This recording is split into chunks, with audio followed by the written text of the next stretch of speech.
Salam alaikum wa rahmatullahi ta'ala wa barakatuh. Chers frères, chères sœurs, je vous dis bonsoir. Je m'appelle Amadou Seydi Djigo. Bon, la coordination des associations nationales culturelles, l'association pour la promotion de la langue Wolof en République islamique de Mauritanie, APROLAORIM, l'association pour la renaissance des Pulaars en République islamique de Mauritanie, ARPRIM, l'association mauritanienne pour la promotion de la langue et de la culture soniquée, AMPLCS, m'ont chargé de présenter donc le document de plaidoyer pour l'officialisation des langues nationales et leur intégration dans le système éducatif national. Bon, le document est très volumineux. Je ne prétends pas vraiment pouvoir le présenter dans sa globalité parce que sinon on risque de passer toute la soirée ici. Donc ce que je vais faire, c'est que je vais essayer de le synthétiser, donc le présenter mais sous forme de synthèse. Maintenant, peut-être dans les discussions, dans les échanges, dans les questions-réponses, on pourra probablement l'aborder dans sa globalité.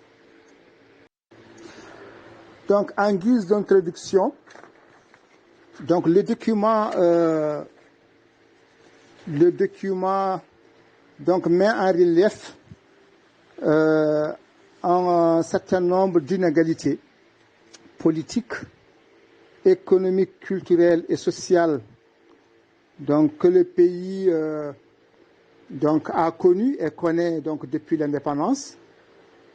Ces inégalités politiques, économiques, culturelles et sociales ont engendré et continuent donc à engendrer également des tensions intercommunautaires, souvent frontales, souvent sous-jacentes. Dans cette situation, donc la question culturelle a été toujours au centre de la problématique ou des problématiques donc du pays. Et si nous regardons les différentes réformes de l'éducation, 59, 67, 73, 79, 84, toutes ces réformes ont marginalisé donc les langues nationales Pulaar, Soninké et Wolof.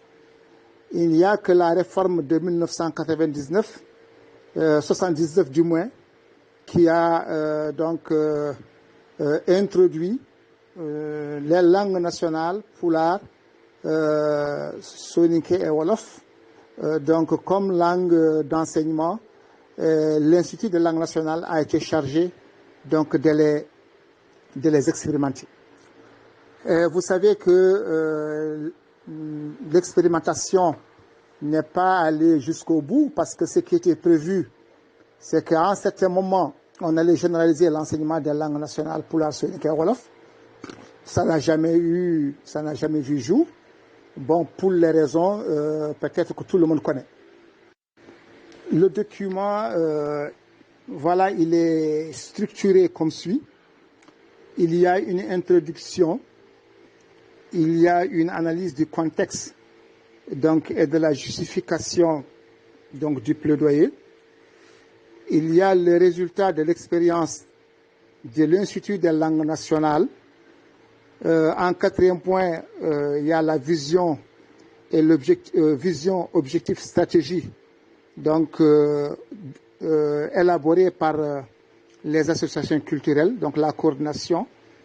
Il y a un point recommandation, un point mise en œuvre, mesures d'accompagnement, quelques références et quelques annexes. Donc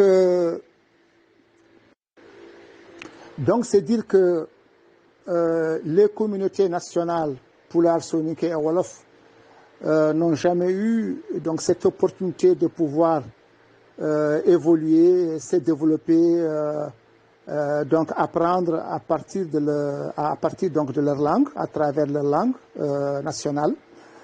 Cela, comme je l'ai dit plus haut, a créé beaucoup de soubresauts donc au niveau du pays, beaucoup de contestations, beaucoup de revendications.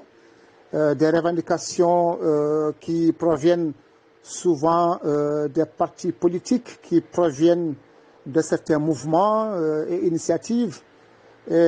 Aujourd'hui, nous estimons que compte tenu donc, de l'évolution du monde, compte tenu des revendications régionales, internationales, des revendications des peuples sur la valorisation des cultures, de leur culture et de leur langue.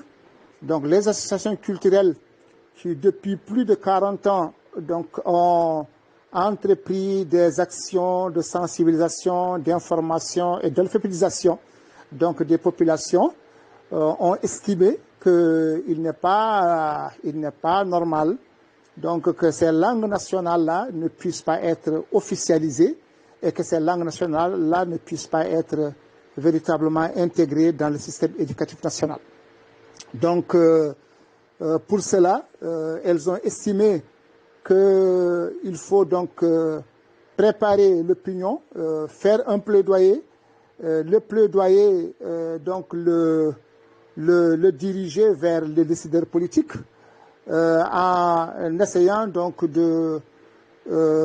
d'identifier les véritables acteurs, les véritables décideurs, mais en prenant comme porte d'entrée effectivement le ministère de l'Éducation nationale. Je pense que dans ce cadre-là, les associations culturelles, notamment la coordination, a entrepris beaucoup d'actions allant dans le sens d'informer certains décideurs, d'informer un certain nombre de responsables politiques sur cette nécessité absolue d'officialiser les langues nationales et de les réintégrer dans le système éducatif national.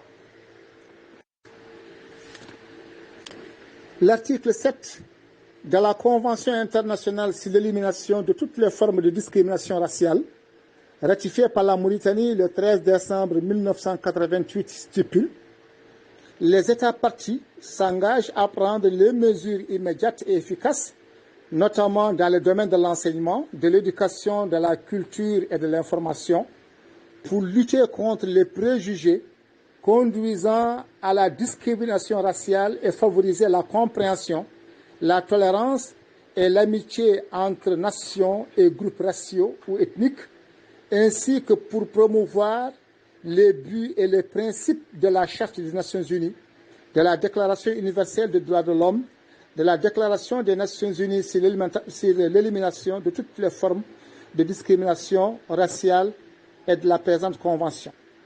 Donc, c'est dire que la Mauritanie a ratifié effectivement cette Convention.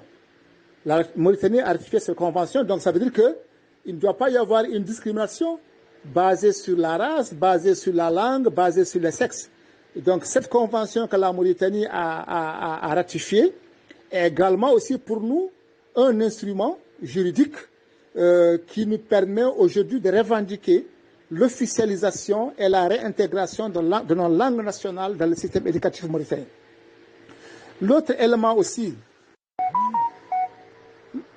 comme nous sommes dans une logique de plaidoyer et que nous voulons et que nous avons effectivement élaboré un document sous forme de plaidoyer, il fallait aussi chercher des instruments juridiques qui renforcent la position, qui renforcent notre argumentaire.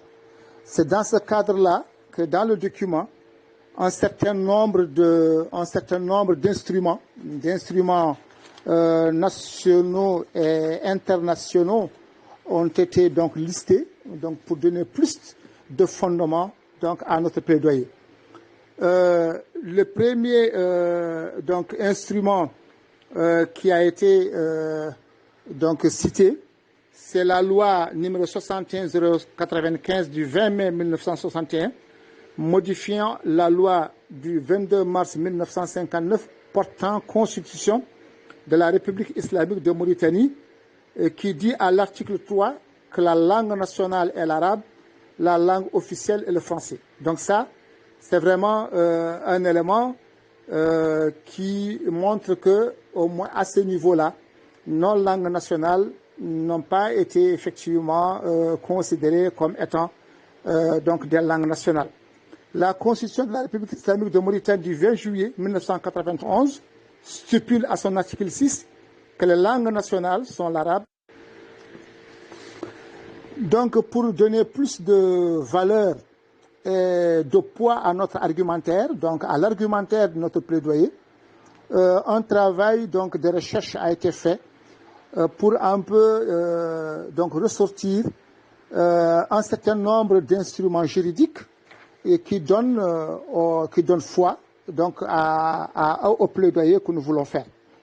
Dans ce cadre-là, donc il y a eu la Constitution de la République islamique de Mauritanie du 20 juillet 1991 qui stipule en son article 6 que les langues nationales sont l'arabe, le pulaar, le soninké et le wolof. La langue officielle est l'arabe. Mais ça, c'est la Constitution de 91. La Constitution de 59 qui a été modifiée donc en 1961. Donc cette Constitution aussi stipule à l'article 3 que la langue nationale est l'arabe, la langue officielle donc est le français. Donc ça veut dire que dans cette première Constitution, on n'a pas fait allusion aux langues pulaar, soninké et wolof. Il a fallu attendre à peu près 30 ans pour donc reconnaître le pulaar, le soninké et le wolof comme étant donc des langues nationales. Donc ça c'est un premier instrument qui a été donc mentionné pour donner plus de force à notre plaidoyer.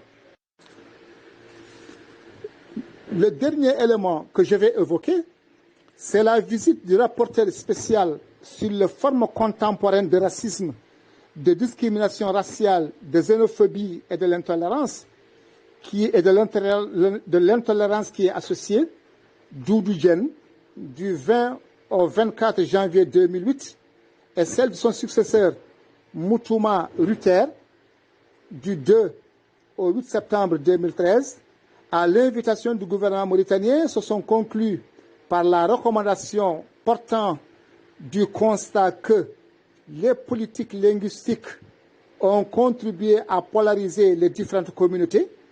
Les rapporteurs demandent, à côté de la langue arabe, le statut constitutionnel de langue officielle soit également conféré au pulaar, au soninké et au wolof. Donc ça, c'est une recommandation qui a été faite donc par le rapporteur général donc des Nations Unies. Et ces gens sont venus en Mauritanie sur invitation du gouvernement mauritanien. Donc ça aussi pour nous, c'est un élément, c'est une base, c'est une base sur laquelle nous allons nous appuyer effectivement pour demander à la Mauritanie donc de respecter donc cette recommandation qui a été faite donc par le rapporteur général sur les réformes contemporaines, sur les formes contemporaines de racisme, de discrimination raciale, de xénophobie et de l'intolérance. Donc c'est pour dire que nous avons suffisamment donc d'arguments, des arguments donc sur des instruments nationaux, sur des textes que la Mauritanie a signés et ratifiés, sur des résolutions donc de certaines conférences issues des organisations, issues des institutions à laquelle la Mauritanie est membre. Nous pensons que nous avons suffisamment d'arguments aujourd'hui pour demander à la Mauritanie, pour demander au gouvernement mauritanien d'officialiser les langues nationales pulaar, soninké donc et wolof, mais également aussi de les réintégrer dans le système éducatif national. Donc maintenant, je vais vous présenter la vision, les objectifs et les stratégies développées ou définies par la coordination des associations culturelles, donc par rapport un peu à ces plaidoyers. La vision, voilà comment elle a été déclinée.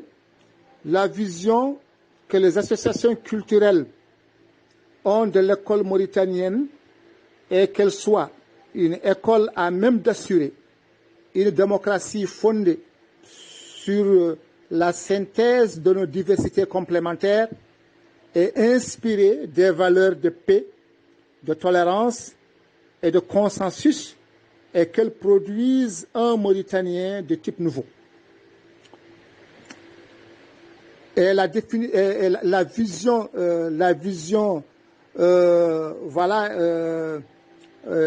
essaie un peu d'être plus claire.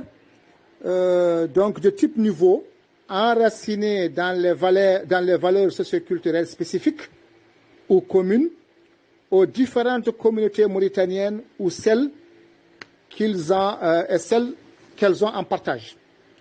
Ouvert sur les valeurs contemporaines positives, gage de progrès et de développement, respectueux de la diversité linguistique et culturelle, des différences et des droits humains.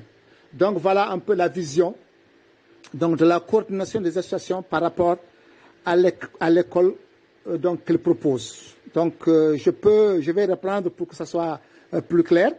La vision que les associations culturelles ont de l'école mauritanienne est qu'elle soit une école à même d'assurer une démocratie fondée sur la synthèse de nos données, de nos diversités complémentaires et inspirée des valeurs de paix, de tolérance et de consensus, et qu'elle produise un Mauritanien de type nouveau, enraciné dans les valeurs socioculturelles spécifiques ou communes aux différentes communautés mauritaniennes ou celles qu'elles ont en partage, ouvert sur les valeurs contemporaines, positives, gage de progrès et de développement, respectueux de la diversité linguistique et culturelle, des différences et des droits humains.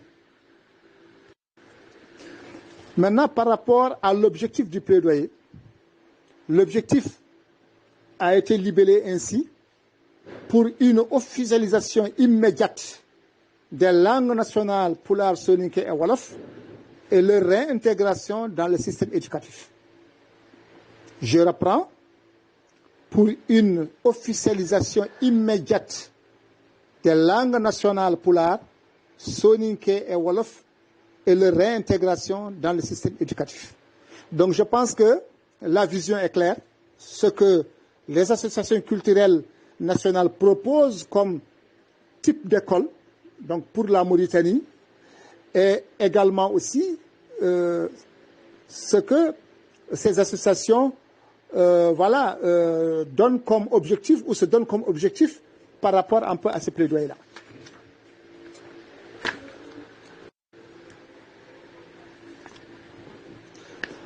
Dans le même document, il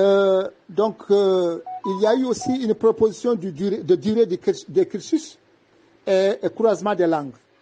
Donc, la proposition est la suivante. Pour la durée du cursus par ordre d'enseignement. Ordre d'enseignement, durée du cursus et l'âge. Pour le préscolaire, donc, durée du cursus c'est 2 ans. Donc, l'âge de 3 à 5 ans. Pour le fondamental, durée 5 ans au lieu de 6 ans. Donc, l'âge, c'est de 5 à 10 ans. Pour le secondaire, collège, durée du cursus 3 ans, de 10 à 13 ans. Pour le lycée, 3 ans, de 13 à 16 ans. Bon, pour l'enseignement supérieur, bon, la durée n'a pas été, donc, la durée du cursus n'a pas été définie. L'âge également aussi n'a pas été défini. Donc, la tranche d'âge n'a pas été aussi définie. Donc, ça, c'est un élément pour montrer que, véritablement, si on utilise les langues nationales, si on les utilise, on peut également aussi réduire la durée du cursus. Donc ça, c'est un peu expliquer que si aujourd'hui nous avons 6 ans par-ci, nous avons 4 ans par-là, c'est que aussi quelque part, c'est parce que nous utilisons des langues qui ne sont pas obligatoirement les langues des enfants. L'apprentissage est plus difficile. L'appropriation est plus difficile, donc il faut véritablement plus de temps pour que les enfants puissent assimiler donc les programmes, assimiler les connaissances.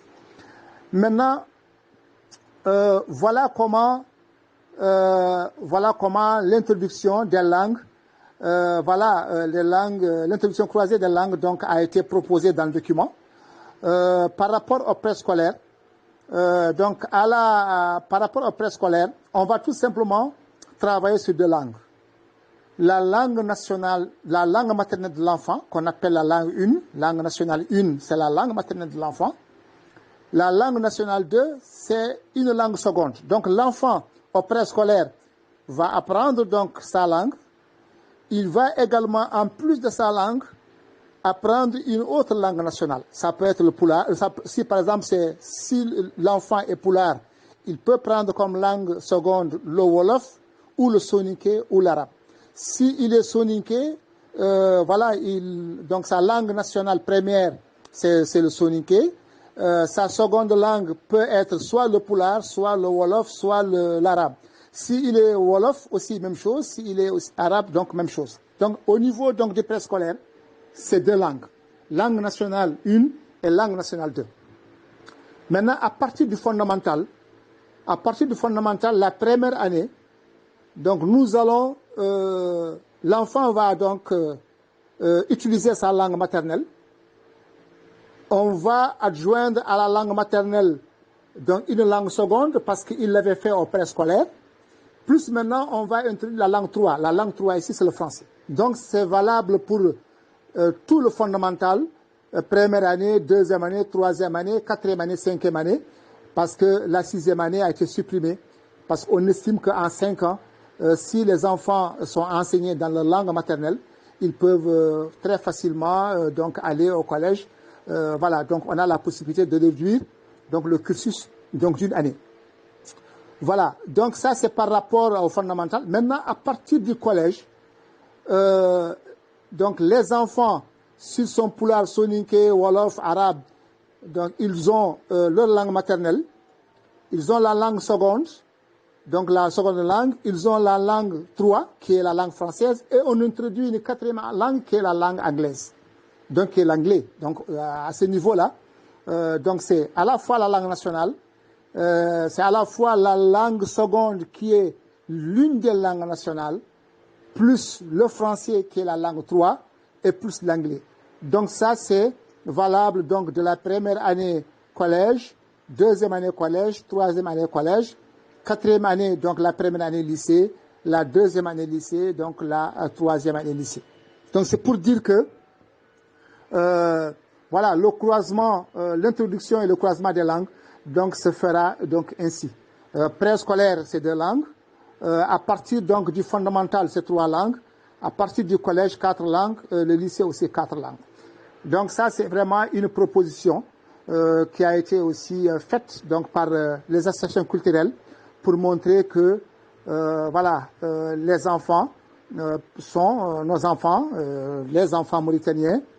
Quand on met en avant les langues, quand on met en avant la langue nationale de chaque enfant, il a la capacité, et ça a été prouvé aussi dans d'autres expériences, qu'il a la capacité donc d'apprendre dans sa langue maternelle, mais également aussi d'apprendre d'autres autres langues.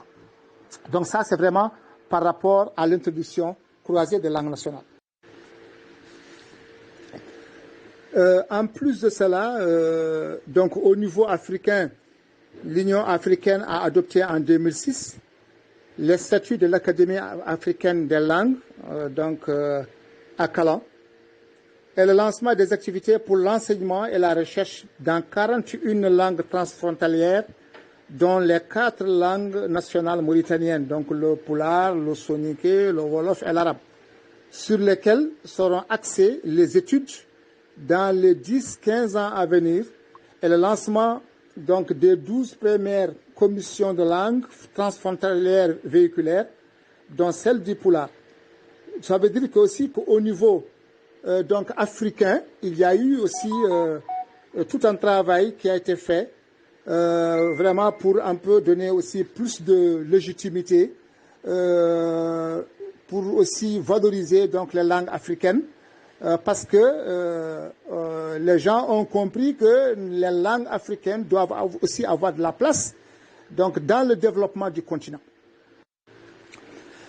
Bon, dans le document, on a essayé aussi de capitaliser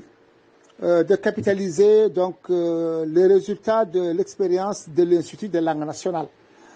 Bon, je vais peut-être vous faire une économie de tout ça, parce que notre frère Amadou Mardia a animé hier donc un important exposé donc des résultats de l'expérience de l'Institut des langues nationales. Je pense que en termes de formation, en termes d'enseignement, en termes de matériel didactique, en termes de recherche, donc je pense que je ne vais pas revenir sur cet élément-là.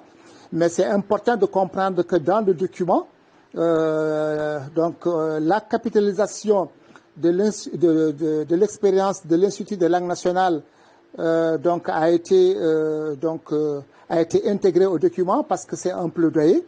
Nous voulons effectivement faire savoir aux autorités nationales que ce que nous demandons est possible. La réintégration de l'enseignement des langues nationales dans le système éducatif national est possible parce que l'Institut des langues nationales donc a fait une expérimentation réussie. Plusieurs rapports, plusieurs observateurs donc ont fait des témoignages. Il y a eu des évaluations quantitatives et qualitatives que le gouvernement que le ministère de l'Éducation a à sa disposition. Donc nous pensons que il est important de rappeler cela et de leur montrer que ce que nous demandons, ce n'est pas quelque chose d'impossible, c'est quelque chose qui a été expérimenté en Mauritanie sous, je vais dire, avec l'autorisation du gouvernement mauritanien de l'époque. Les documents sont là, les enseignants qui ont conduit cette expérience sont là, les cadres de l'Institut national, beaucoup d'entre eux vivent encore, ils sont là. Les élèves qui ont fait ces classes expérimentales sont là, certains aujourd'hui sont dans l'administration mauritanienne. Les parents d'élèves qui avaient envoyé leurs enfants sont là. Donc nous pensons que en matière d'évidence, nous avons suffisamment d'évidence pour effectivement donc influencer le gouvernement et pour leur faire comprendre que ce que nous demandons c'est pas de l'abstrait, mais c'est du concret parce que nous avons tout capitalisé pour véritablement donner plus de poids donc à notre plaidoyer. Donc vraiment cette partie-là, je ne vais pas y revenir parce que sinon ça sera la présentation sera trop longue. Hier, Amadou Mardia donc a fait cette partie. Je pense que je vais tout simplement continuer avec les autres parties. Maintenant, par rapport au type d'école, donc dans le document de plaidoyer, donc ça a été aussi développé pour être plus clair, pour être plus pour être vraiment univoque. L'école mauritanienne doit être une école citoyenne, démocratique, de promotion des valeurs de justice et axée sur les éléments ci-après. Langue maternelle des enfants, enseignement croisé des langues nationales et diversité culturelle, après enquête sociolinguistique pour déterminer les langues véhiculaires en présence donc dans les différentes zones. Le français comme langue d'ouverture, valorisation du plurilinguisme, une école prenant en charge les besoins éducatifs dans le formel et le non formel, du préscolaire à l'âge adulte, éducation préscolaire, enseignement fondamental, secondaire et supérieur, alphabétisation, formation technico-professionnelle, systématisation du partenariat avec l'enseignement privé général et technico-professionnel avec des cahiers de charges, une école fonctionnelle, adéquation des curricula aux réalités locales au lieu d'une uniformisation de programmes, intégrant à la fois les réalités locales et nationales. Compétences de vie pour une bonne préparation des acteurs de la société, introduction précoce et méthodique de l'entrepreneuriat à accentuer progressivement aux différents paliers, activités génératrices de revenus, généralisées à l'école, micro-entreprises à la sortie du cursus pour le grand nombre avec appui de l'État et du secteur privé pour un emploi assuré. Primauté des matières scientifiques et techniques pour le développement, prise en charge efficace de l'éducation culturelle, artistique, de la paix et des droits humains, réduction des disparités et des déperditions scolaires, réintroduction de l'internat, notamment dans les zones défavorisées et surtout pour les filles.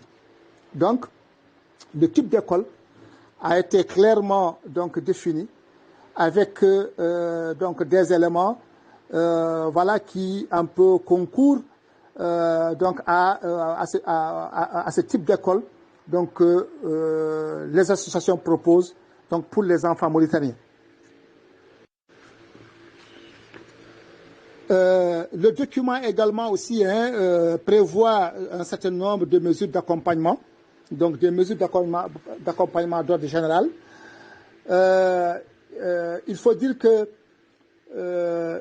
toutes les réformes jusqu'ici ont souffert d'insuffisances, voire de vides juridiques, qui ont occasionné des aberrations souvent, donc des généralisations hâtives, des interprétations abusives, manque de contrôle et de bilan, qu'il convient de combler par un acte qui détermine les différentes phases de l'application, de l'évolution de la réforme du système éducatif, de son contrôle et de son suivi. Donc c'est pourquoi les associations, donc la coordination a proposé un certain nombre de mesures d'accompagnement. D'abord, c'est qu'il faut véritablement élaborer une loi. Il faut élaborer une loi, il faut la voter et que la loi reconnaisse toutes les langues nationales comme langue officielle d'enseignement et d'administration. Par définition, une langue nationale est toute langue parlée par une communauté nationale standardisée et utilisée dans l'éducation et l'administration. Donc ça, c'est extrêmement important. Il faut vraiment voter une loi. Parce que si on ne vote pas une loi, n'importe quel individu peut venir, donc un peu revenir sur ça, voilà, dire que véritablement il n'y a pas une loi qui a été à l'origine de tout ça. Donc c'est vrai, il faut véritablement voter une loi pour dire que toutes ces langues sont des langues nationales, voilà, officielles, etc., etc. Donc ça, c'est la première mesure d'accompagnement. La deuxième mesure, c'est des mesures concrètes permettant l'application effective et intégrale de la dite loi. Il ne faut pas seulement la voter, il ne faut pas voilà, la voter, mais il faut aussi l'appliquer. Ça aussi, c'est extrêmement important. Nous avons beaucoup de lois qui ont été votées, ratifiées, des conventions internationales, régionales, tout ça qui ont été votées, donc ratifiées, mais qui n'ont jamais été effectivement donc mises en pratique. Ça, c'est aussi un élément important. Troisièmement, obligation pour tout fonctionnaire aspirant aux hautes fonctions de l'administration de pratiquer au moins 2 langues nationales et une langue étrangère. Ça aussi, c'est extrêmement important. On ne peut pas être un wali d'une région, que tu sois du sud ou du nord, voilà, tu ne parles qu'une seule langue et tu veux administrer des citoyens, tu veux être tu veux être au service des citoyens, tu ne comprends pas leur langue. Vraiment, c'est une aberration. Et nous pensons que, dans tout cas, les associations culturelles, dans leur proposition, pensent que tout Mauritanien, tout fonctionnaire aspirant aux hautes fonctions de l'administration doit au moins parler une langue nationale, 2 langues nationales et une langue étrangère. Donc, la mesure d'accompagnement 4, c'est stimulation du multilinguisme. Prendre au niveau de l'État des dispositions pratiques ouvrant aux citoyens de larges possibilités d'apprentissage de plusieurs langues. Ça également, c'est une mesure d'accompagnement extrêmement importante. Maintenant, nous allons aborder donc le point sur la mise en œuvre. Comment nous allons mettre en œuvre tout ça, tout ce que nous venons de dire. Comment on va mettre ça en œuvre. La proposition est la suivante. Donc, la mise en œuvre se fera un peu selon les étapes suivantes. D'abord, la formation des enseignants, c'est fondamental. La première rédaction des syllabus, donc de cours, c'est très important parce que il faut aussi préparer donc le syllabus. Il faut préparer donc les enseignants, mais il faut préparer toute la méthodologie, toute la pédagogie de la langue première, toute la pédagogie donc de la langue seconde. Donc ça aussi, ça entre dans le cadre de la formation, mais ça entre aussi dans le cadre de l'élaboration des manuels. Il y a le choix des méthodologies et modalités d'enseignement, donc j'ai même anticipé. Il y a la préparation du matériel d'enseignement et d'apprentissage. Il y a le pré-test, parce que c'est important aussi de faire un pré-test pour voir un peu comment les enfants, comment ils réagissent par rapport à tout ça, par rapport à toutes les propositions que nous avons faites. Est-ce que ça peut se passer comme on l'a prévu ou non? Ce n'est pas possible. Il faut rectifier, il faut améliorer, il faut agencer. Donc ça, c'est extrêmement important. Et le prétexte, on peut le faire donc dans un certain nombre d'écoles, donc 5 à 10 écoles. Donc ça, c'est important. L'expérimentation proprement dite, et là aussi, on peut, avant de généraliser, on peut choisir un certain nombre d'écoles. C'est dans le document, la proposition a été faite dans 40 à 50 écoles. Donc, on expérimente donc tout ce que nous venons de dire. Il y a la réalisation ou l'introduction de la pratique scolaire qui est la phase de généralisation.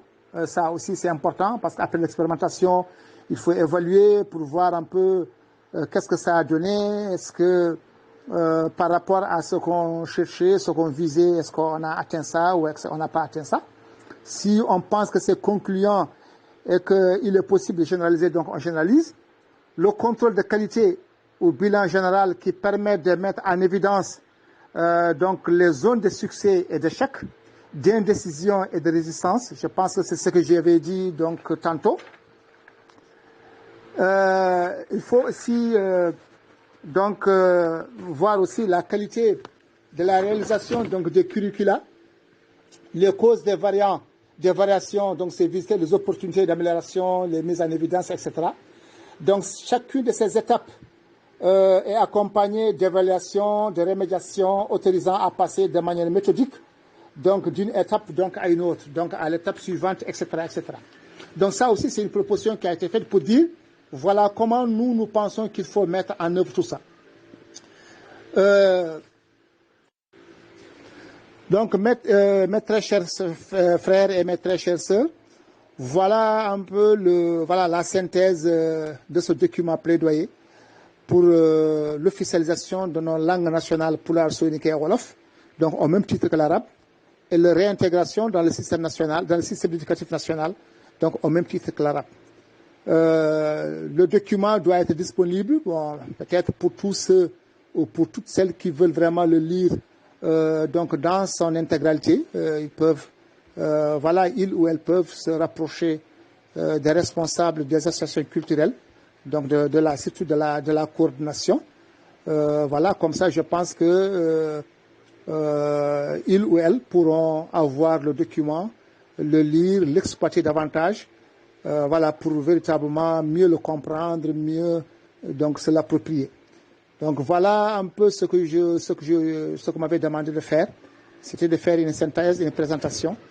Maintenant, je vous laisse, je laisse la parole à Babohra Amadou qui est l'animateur donc du groupe pour voir qu'est-ce qu'on va faire. Est-ce que c'est des questions, est-ce que c'est des interventions?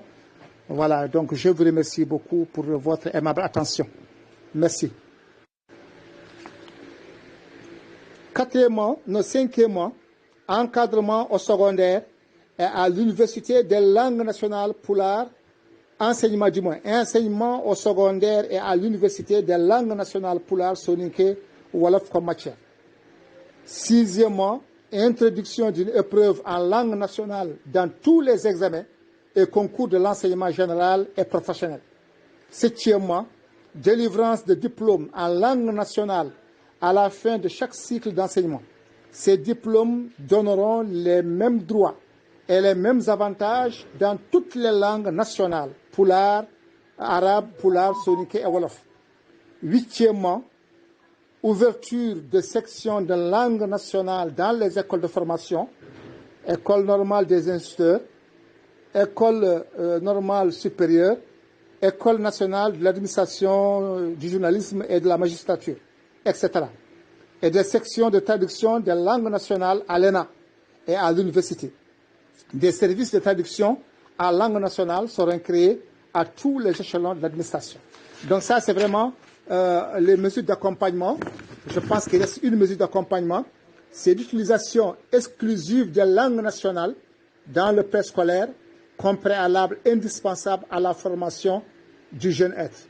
Donc ça, c'est vraiment un certain nombre de mesures d'accompagnement que les associations ont jugé utiles pour vraiment faire de nos langues nationales des langues d'enseignement, mais aussi des langues vraiment utilisées dans l'administration, utilisées donc dans toute la vie donc publique. Maintenant, le dernier élément, c'est un peu la commission de réforme. Pour la commission de réforme, donc les associations culturelles proposent qu'elle joue pleinement son rôle, et qu'elle ne soit pas tout simplement une commission circonstancielle, mais plutôt une institution permanente qui conçoit, qui anticipe, qui accompagne, qui évalue et qui remédie. Sa composition doit être minutieusement étudiée afin qu'elle soit la plus productive possible. Donc ça c'est vraiment par rapport à la commission de réforme. Donc qu'elle ne soit pas seulement une commission circonstancielle. On a besoin d'une réforme, on met en place une commission, mais elle doit vraiment être permanente et avoir vraiment un rôle de conception continue, un rôle d'anticipation, d'accompagnement, d'évaluation et vraiment de remédiation. Maintenant, le dernier élément, c'est les dispositions diverses. Par rapport aux dispositions diverses, il y a eu 2 dispositions. 1. Donc, toutes les dispositions prises antérieurement pour soutenir l'arabisation doivent être réinvesties et renforcées en faveur de la généralisation du système éducatif intégrant les langues nationales. 2. Tous les imprimés de l'administration seront traduits dans les différentes langues nationales et mis à la disposition des citoyens en tant que de besoin. 3. Tous les panneaux d'utilité publique seront sous-titrés dans les différentes langues nationales.